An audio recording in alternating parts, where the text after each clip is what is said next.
sommes sur le stand Mercedes en direct du Salon de Genève 2016 avec Pierre Desjardins. Bonjour Pierre, pour une première mondiale. Eh bien non, c'est pas une première mondiale, c'est une première européenne, on l'a déjà vu à Détroit. Il s'agit de la nouvelle génération de Mercedes classe la 9e. 9e génération. Alors dis-moi tout de suite, en quoi diffère-t-elle esthétiquement des précédentes?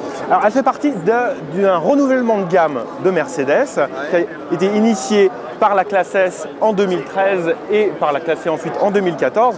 Donc là, on a un peu joué la photocopieuse chez Mercedes, c'est-à-dire que c'est au choix soit une petite classe S, soit une grosse classe C. Esthétiquement, elle change radicalement par rapport à la génération précédente. T'es pas vraiment dans la cible, mais pour autant, est-ce qu'elle te plaît cette auto? Parce que la cible, quelle est-elle d'ailleurs? On peut la rappeler. Alors là, c'est une voiture très particulière parce que la clientèle se partage entre les professionnels de la route, par exemple les taxis, ça c'est la prochaine voiture que vous aurez toujours en bas de chez vous, et les voitures de fonction aussi. Et après, tu as une clientèle un petit peu plus âgée qui est amatrice de classicisme, ce qui explique pourquoi on n'a pas des lignes flamboyantes, parce que ça ne correspond pas du tout au goût des gens qui les achètent. Alors c'est très statutaire évidemment, pour ceux qui ne connaissent pas ce type d'auto, on a un écran gigantesque. Ouais, alors tu vois, tu as déjà un écran gigantesque derrière le volant, c'est vraiment très agréable à la lecture, c'est doux à l'œil, et pareil à l'intérieur, parce que évidemment qui dit nouvelle génération, on dit aussi mise à jour technologique, tu as tous les derniers gadgets jusqu'à une conduite semi-autonome. Ça veut dire quoi une conduite semi-autonome? Alors, d'un point de vue légal, tu ne peux pas avoir une conduite totalement autonome encore en Europe. Du coup, il faut toujours garder une certaine interaction entre le conducteur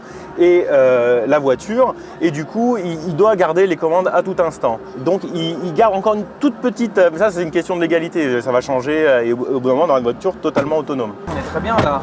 C'est royal. Voilà, parce que c'est... en fait, au niveau taille, elle progresse véritablement par rapport à la génération précédente. On est maintenant à 4,92 m, c'est vraiment un beau bébé.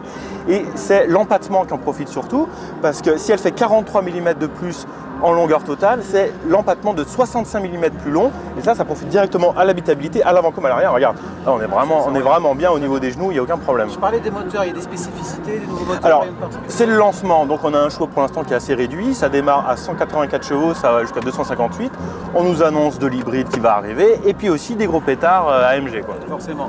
Commercialisation et tarifs, est-ce qu'on a déjà des éléments? Les tarifs vont démarrer à 47 000 €. Donc pour les plus petits moteurs, c'est la E200 de mémoire qui fait 184 chevaux. Et ça va être disponible dans les semaines à venir. Alors moi j'aime bien les Mercedes, j'aime bien les grosses Mercedes, mais je les préférerais en break et puis dans 20 ans pour avoir un tarif un petit peu plus accessible. Le rendez-vous est pris.